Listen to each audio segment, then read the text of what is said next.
Dawn breaks over Pittsburgh Landing, Tennessee. April 6, 1862.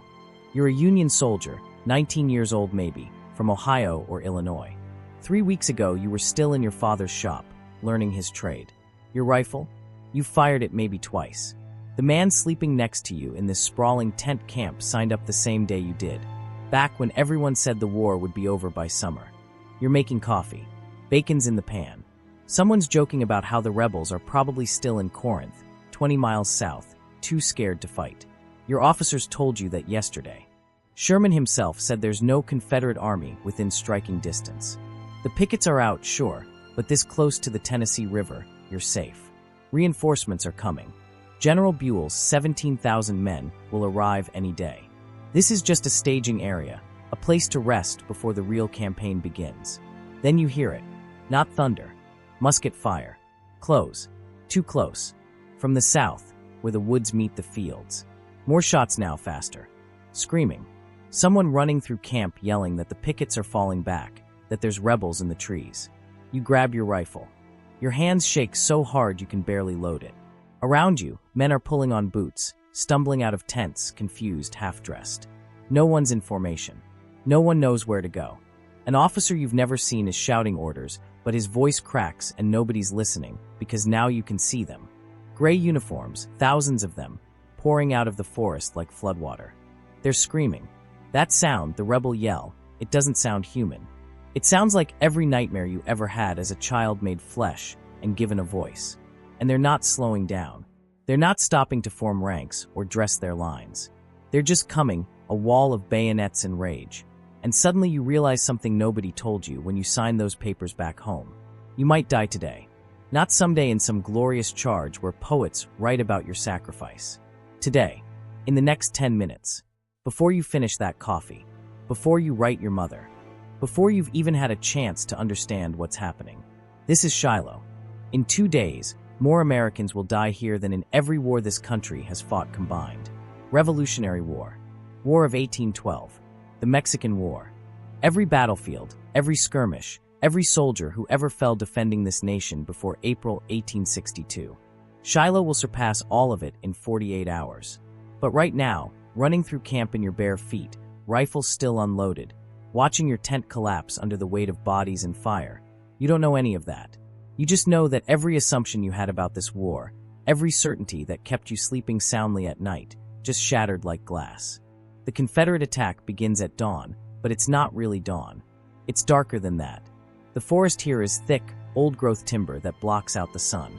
Oak, hickory, dense undergrowth. Perfect for an ambush. Terrible for visibility. The rebels have been moving into position all night. 44,000 men from Corinth, commanded by Albert Sidney Johnston, Jefferson Davis's favorite general.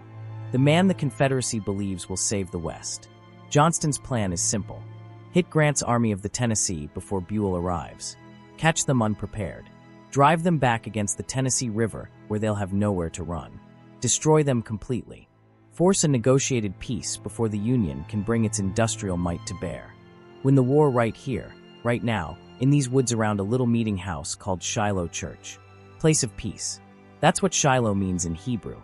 Place of peace. The first Union soldiers to see the Confederates are Major James Powell's patrol from the 25th Missouri. They go out at 3 a.m. because Colonel Everett Peabody doesn't believe Sherman's assurances that no enemy is near. Peabody sends them anyway. 3 companies, moving south down the Corinth Road in darkness. At 5 a.m., they run straight into Confederate pickets. The firing starts. Powell's men fall back, shooting, reloading, shooting again. They're outnumbered 50-1. Behind them, the entire Confederate Army of Mississippi begins moving forward. General Benjamin Prentiss, whose division camps closest to where the attack is coming from, hears the shots and rides out to investigate. He runs into his brigade commander, Colonel Peabody, who admits he sent out the patrol without orders. Prentiss is furious. He tells Peabody he'll hold him personally responsible for bringing on a battle. Peabody will be dead within 3 hours, shot through the throat. Prentiss will spend the next 7 months in a Confederate prison. Nobody will remember their argument. By 6 a.m., the Confederate assault hits the main Union camps. 3 corps, 44,000 men, crashing into divisions that aren't even formed up yet. Sherman's division, camped around Shiloh Church, takes the brunt of it. His men barely have time to grab weapons before the rebels are among the tents. The casualties start immediately. Not the organized volleys you see in paintings. This is chaos. Men shooting at shadows. Officers trying to form lines while their soldiers scatter. Entire regiments breaking and running before firing a shot. Others standing their ground, dying where they stand because they don't know where else to go. Sherman himself is everywhere, riding between his collapsing brigades, trying to hold something together. His horse is shot from under him. He mounts another. A bullet grazes his hand. Another tears through his hat. He keeps riding, keeps shouting orders that fewer and fewer men can hear over the roar. Grant isn't even there. He's 7 miles north at Savannah, Tennessee, at his headquarters, eating breakfast when he hears the guns. He rushes to Pittsburgh, landing on a steamboat, arrives around 8:30 a.m., and realizes instantly that this isn't a skirmish. This is the entire Confederate Army trying to destroy his command. The Union line, if you can call it that, bends back, then breaks, then reforms in fragments. Prentiss's division loses half its men in the first 2 hours. W.H.L. Wallace's division holds longer but gets pushed back through the camps, over ground they've been sleeping on for weeks. The Confederates overrun breakfast fires still burning, tents still standing, letters half-written on crude desks. One Confederate soldier, Sam Watkins of the 1st Tennessee, will write years later about that morning. He'll describe walking through captured Union camps and seeing coffee still hot in cups, bacon still in pans, personal effects scattered everywhere. He'll write something that haunts anyone who reads it. I had been feeling mean all morning, as if I had stolen a sheep. By 9 a.m., most of the Union Army is falling back. Not retreating, not yet, but giving ground with every Confederate push. Except for one place. A slight rise, maybe 70 yards across, thick with oak trees and underbrush. The ground drops away on both sides into ravines choked with vegetation. It's not much of a position. You couldn't find it on most maps. But General Benjamin Prentiss reforms what's left of his division there, joins up with fragments from W.H.L. Wallace's command, maybe 4,500 men total, and when the Confederates come at them, they don't move. The rebels call it the Hornet's Nest. Not because of some grand tactical significance, but because of the sound. When 4,500 rifles fire from that tree-line, the bullets don't whistle. They buzz, like hornets, like a sound that shouldn't come from human weapons. Confederate General Braxton Bragg orders his men forward.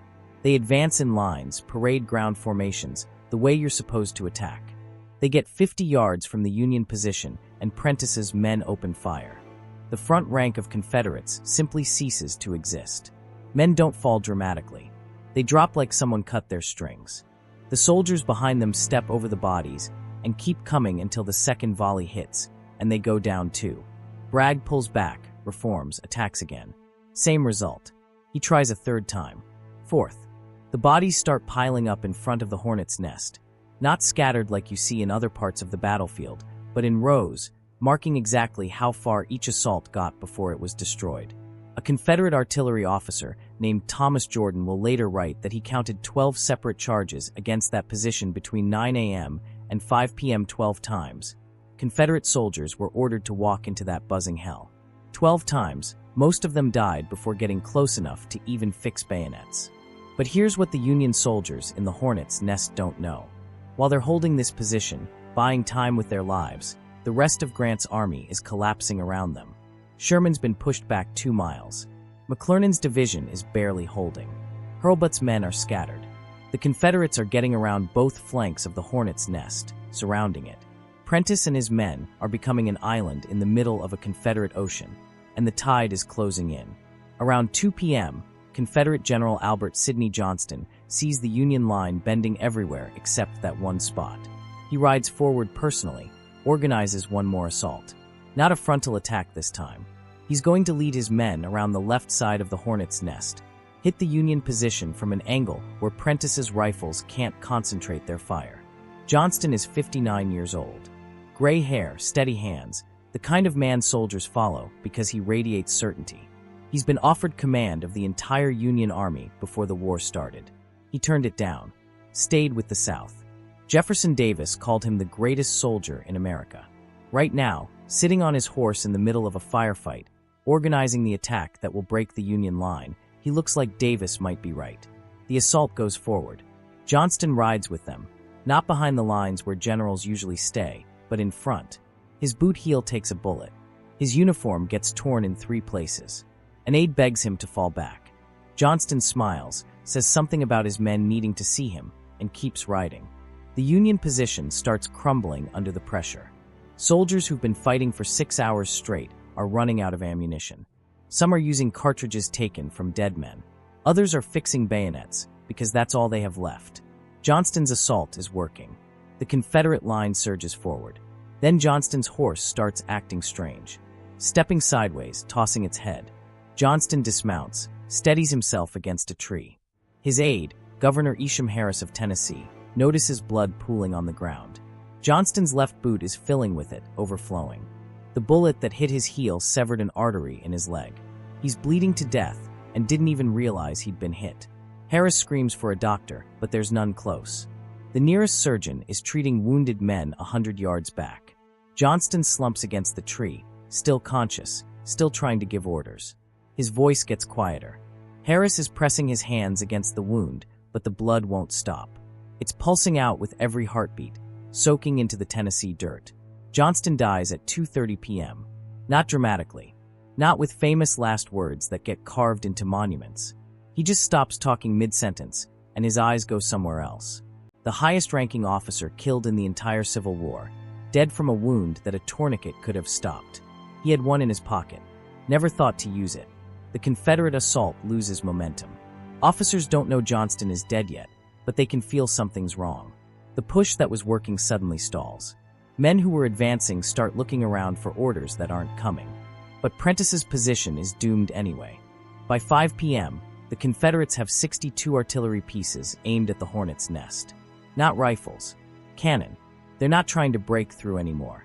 They're just trying to kill everyone inside. The shelling goes on for 30 minutes.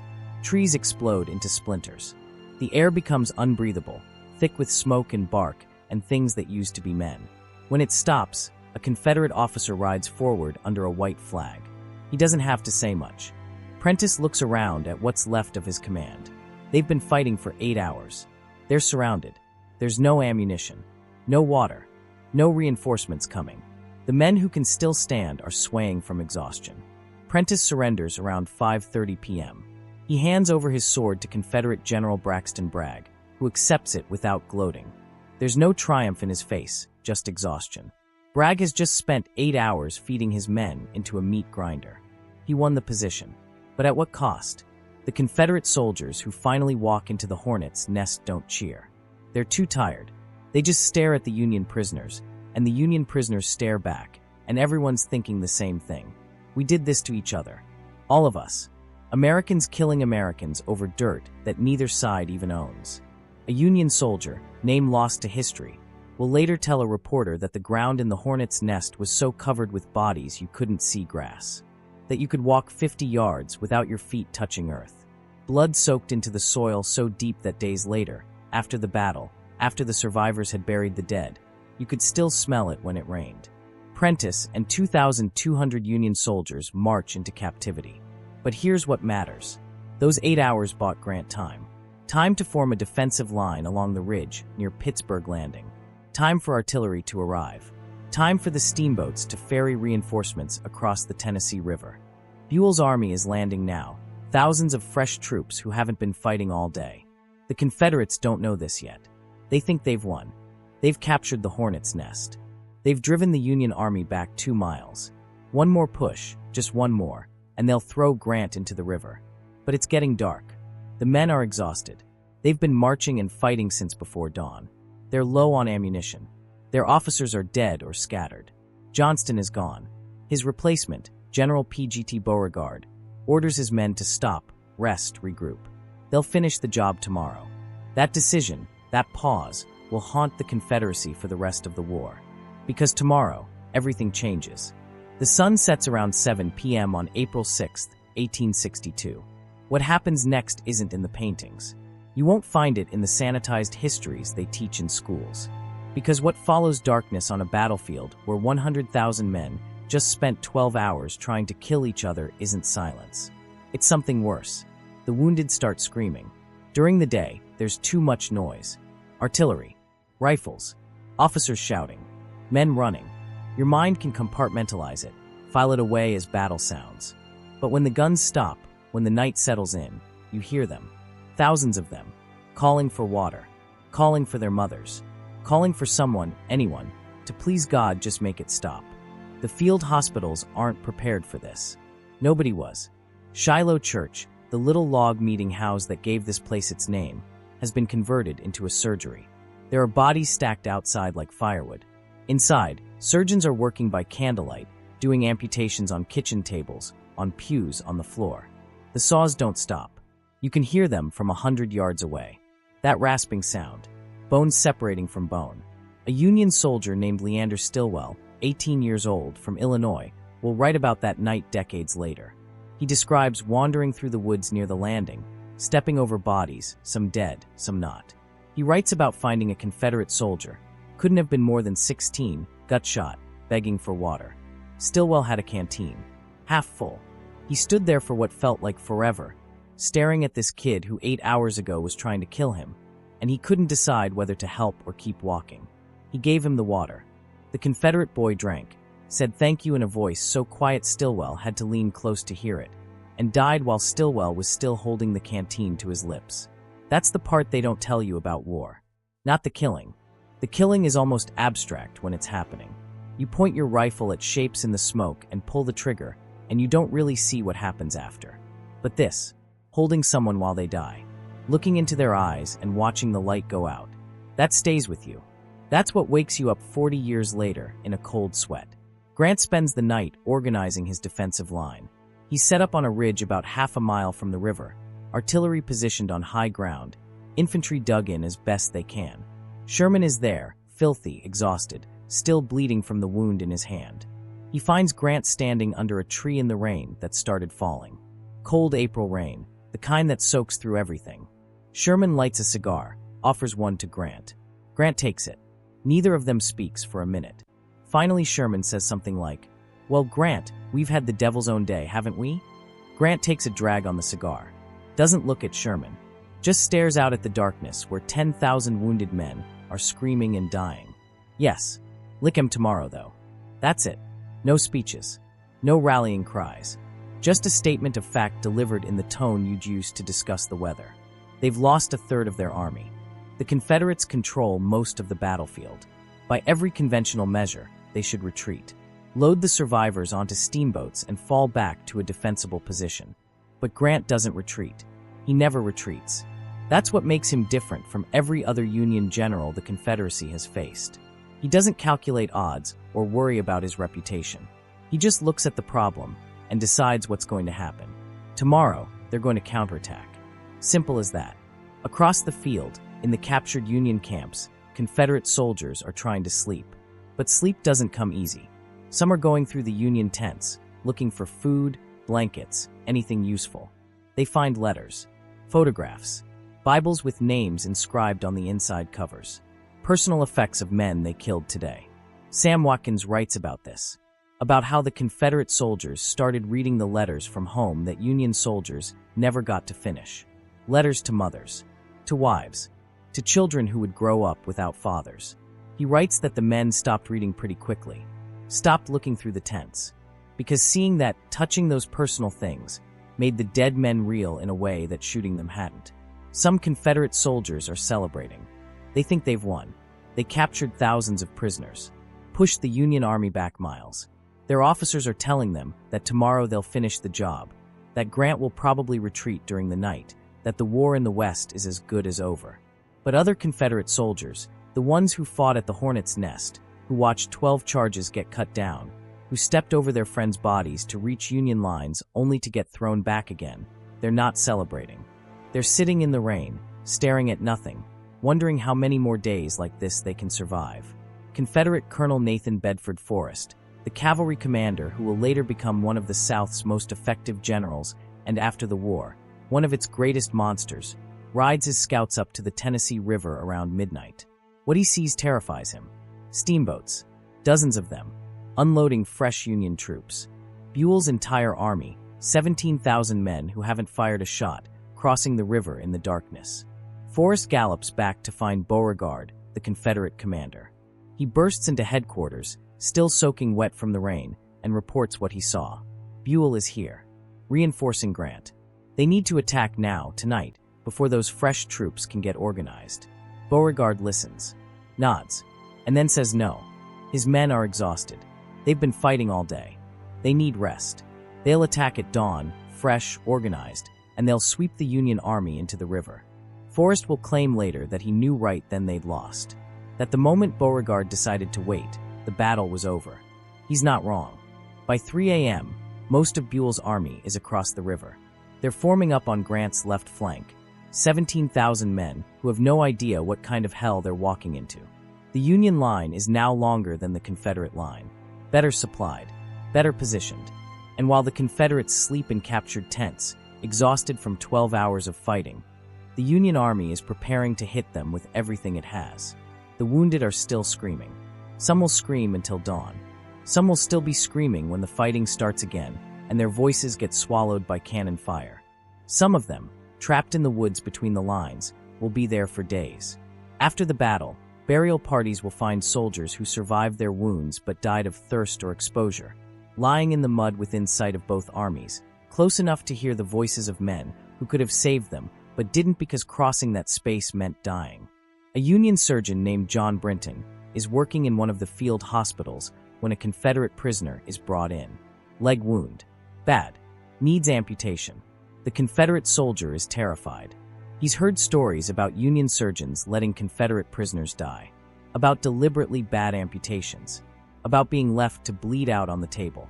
Brinton doesn't even hesitate. Treats him exactly like every other wounded man. Gives him chloroform. Saws off the leg. Bandages the stump. The Confederate soldier wakes up later, realizes he's alive, realizes the Union surgeon saved his life, and starts crying. Not from pain, from the realization that maybe, just maybe, not everyone on the other side is a monster. But those moments are rare. Most of the night is just suffering. Men dying alone in the dark. Men calling names that nobody answers. Men praying in languages God himself must be tired of hearing, because if he was listening, if he cared at all, this wouldn't be happening. April 7th breaks gray and cold. The rain has stopped, but everything is mud. The Confederate soldiers wake up stiff, hungry, still exhausted. Some haven't eaten since yesterday morning. Their ammunition is running low. Their artillery is scattered. Officers are trying to organize attacks with units that barely exist anymore, regiments that lost half their men yesterday and are now just fragments attached to other fragments. The Union line, by contrast, is solid. Grant has 45,000 men now, fresh artillery, full ammunition, and he's not waiting to be attacked. At 5 a.m., he gives the order. Attack. The Union counterattack begins at dawn on April 7th, and it's nothing like yesterday. Yesterday was chaos, panic, Confederate momentum crashing into surprised Union camps. Today is methodical. Today is 45,000 men, half of them fresh, moving forward in coordinated lines with one simple order. Take back every inch of ground they lost. The Confederates weren't expecting this. Beauregard's morning reports said Grant would probably retreat. His scouts told him the Union Army was demoralized, broken, ready to collapse with one more push. But when the sun rises through the smoke and mist, what the Confederate pickets see isn't a retreating army. It's a wall of blue uniforms advancing with fixed bayonets, supported by artillery that starts hammering their positions before they can even form defensive lines. The fighting on day 2 is different. Meaner. Yesterday had the shock of first contact, the disbelief that this was actually happening. Today, both armies know exactly what they're doing. They're killing each other with the deliberate efficiency of men who've already crossed the line from civilians into something else. Sherman's division hits the Confederate positions around Shiloh Church, the same ground they were driven from yesterday. The rebels have fortified it overnight, using captured Union supplies to build breastworks. But Sherman has artillery now, concentrated fire, that pounds those positions for 20 minutes before his infantry goes forward. When they reach the Confederate lines, the fighting is hand-to-hand. Bayonets, rifle butts, fists.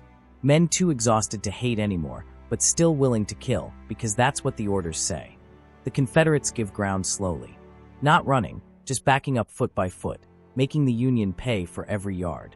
A Tennessee regiment commanded by Colonel Robert Farquharson holds holds a position near the church for 3 hours against repeated Union attacks. Farquharson is shot in the chest but stays on his horse, giving orders, until a second bullet hits him in the head and he falls into the arms of his own men.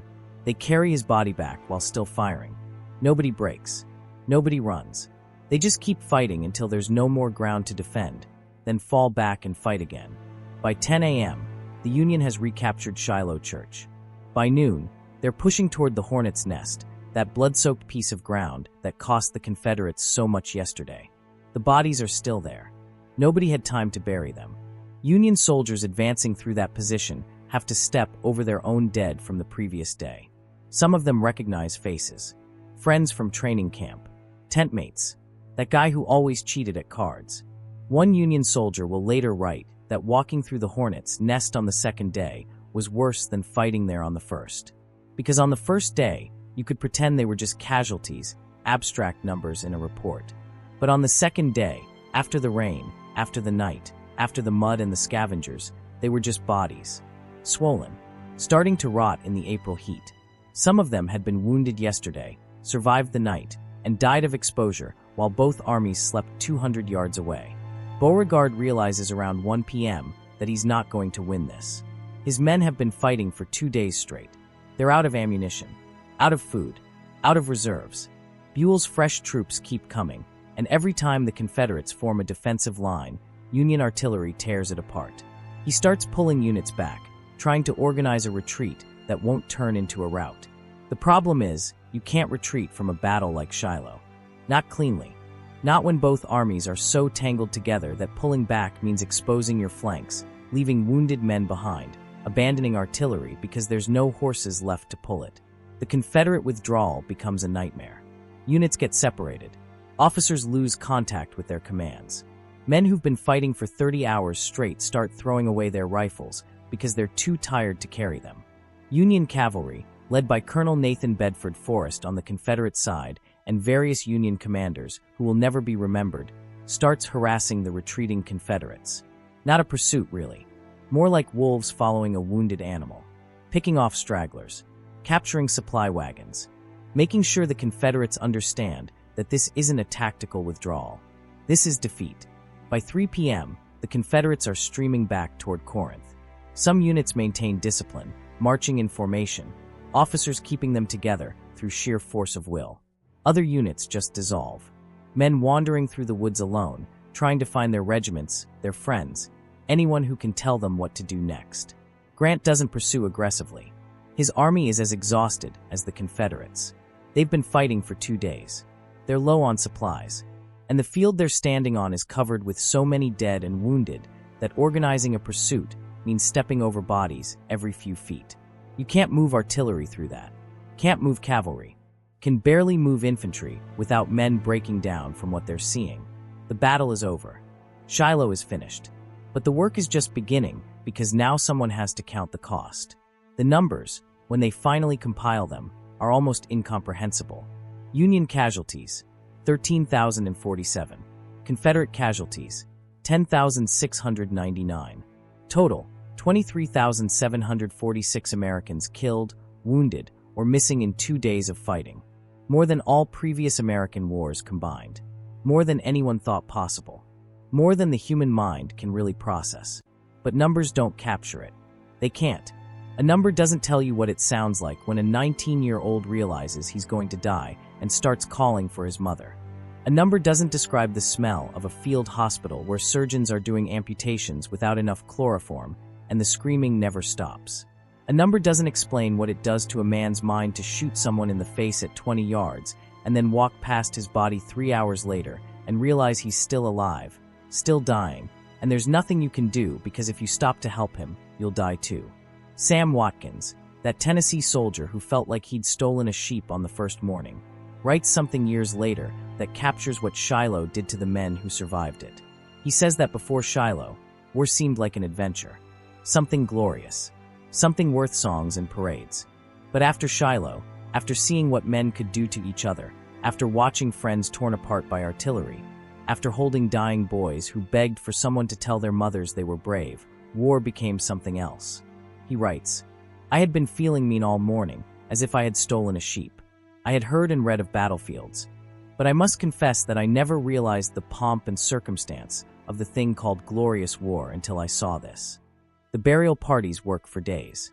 They dig mass graves because there's no time, no manpower, no resources to bury 3,000 plus dead men individually. They dig trenches, load bodies into wagons, stack them like cordwood, cover them with dirt, and move on to the next trench. Most of the dead are never identified. Most of the graves are never marked. Years later, when they build Shiloh National Cemetery, they'll have a monument that reads "Unknown U.S. Soldier" over and over. Thousands of them. Boys whose mothers never found out where they died, whose wives spent the rest of their lives checking every list of prisoners, hoping maybe he was captured, maybe he's still alive somewhere. The wounded who can be moved are loaded onto steamboats and sent north. The docks at Pittsburgh Landing run red with blood draining from the deck planks. The boats are so overloaded with casualties that some sink from the weight. Soldiers who survived 2 days of battle drown in the Tennessee River because there's nowhere else to put them. The ones who can't be moved stay in field hospitals that aren't equipped for this scale of suffering. Surgeons work until they collapse. They run out of bandages and start tearing up uniforms. They run out of morphine and have to do amputations with men fully conscious, held down by other soldiers. They run out of tables and start operating on the ground, kneeling in mud and blood. A Union surgeon named W.W. Keene will write about treating a Confederate prisoner, a boy maybe 17, who needed his arm amputated. They had no chloroform left. The boy heard the saw being sharpened and understood what was about to happen. He didn't scream, didn't beg. He just looked at Keene and asked one question. "Will it hurt bad?" Keene couldn't lie to him. Said yes. The boy nodded, closed his eyes, gripped the edges of the table with his good hand. They did the amputation. The boy passed out from pain halfway through. When he woke up, the first thing he did was apologize for fainting. Apologize. Like his body's natural response to having his arm sawed off was something shameful. That's what Shiloh does. It takes men, boys really, most of them under 25, and it forces them to endure things that should break the human mind. And when they don't break, when they survive, when they apologize for fainting while someone amputates their arm without anesthesia, we call it courage. But maybe it's not courage. Maybe it's just what happens when the world gives you no other choice. The news of Shiloh's casualties hits the North like a physical blow. Newspapers publish the lists. Names, regiments, home states. The lists go on for pages. Families scan them desperately, looking for their sons, their brothers, their husbands. When they find them, when they see that name in print under "Killed in Action," something inside them dies too. The war isn't glorious anymore. It's not an adventure. It's a machine that eats young men and spits out bodies. In the South, the reaction is worse because they didn't just lose men. They lost the battle. They lost Albert Sidney Johnston. They lost the one chance they had to break Grant's army before the Union's industrial power could fully mobilize. After Shiloh, everyone knows this war isn't ending soon. Not in months. Maybe not in years. Both sides start to understand something terrifying. This is just the beginning. Shiloh isn't the worst battle they'll fight. It's just the first one that shows them what the worst battles will look like. Grant faces calls for his removal. Newspapers blame him for the surprise attack. Politicians demand his head. Lincoln is asked directly to fire Grant. He refuses. Says, "I can't spare this man." He fights. That's all that matters now. Not tactics. Not glory.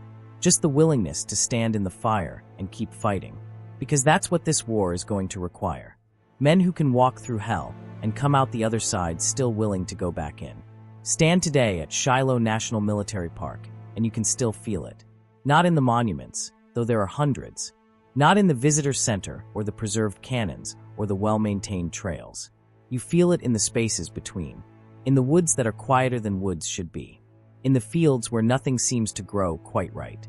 In the pond near the peach orchard that people still call Bloody Pond because wounded men from both armies crawled there to drink and died in the water, turning it red. The park ranger will tell you that Shiloh means place of peace in Hebrew. Will point out where the Hornet's nest was, where Johnston died, where Prentiss surrendered. But what they don't tell you, what they can't tell you because there's no way to put it into words, is that 23,746 men learned here that war isn't what anyone told them it would be. It's not glory. It's not honor. It's not adventure. It's just boys killing boys while old men, who will never set foot on a battlefield, decide what words like victory and defeat mean. Sam Watkins survived Shiloh, survived the whole war, wrote his memoir 20 years later. In it, he comes back to that morning, that first morning when he walked through captured Union camps and felt like he'd stolen a sheep. He writes that he spent the rest of his life trying to understand why that feeling never went away. Why, decades later, when he was safe, when the war was long over, he still woke up feeling like a thief. Maybe it's because they did steal something. All of them, Union and Confederate, officers and enlisted men, everyone who stood on that field and pulled a trigger. They stole the future from 3,000 men who never came home. They stole innocence from a nation that thought war could be clean. They stole any illusion that this conflict would end quickly, painlessly, with honor intact. Shiloh was the day America realized what it had started. And the truly terrible thing is that even after seeing it, even after counting the cost, they kept going. Because once a machine like war starts running, stopping it requires more courage than most people have. The light shines in the darkness, they say. But at Shiloh, the darkness won.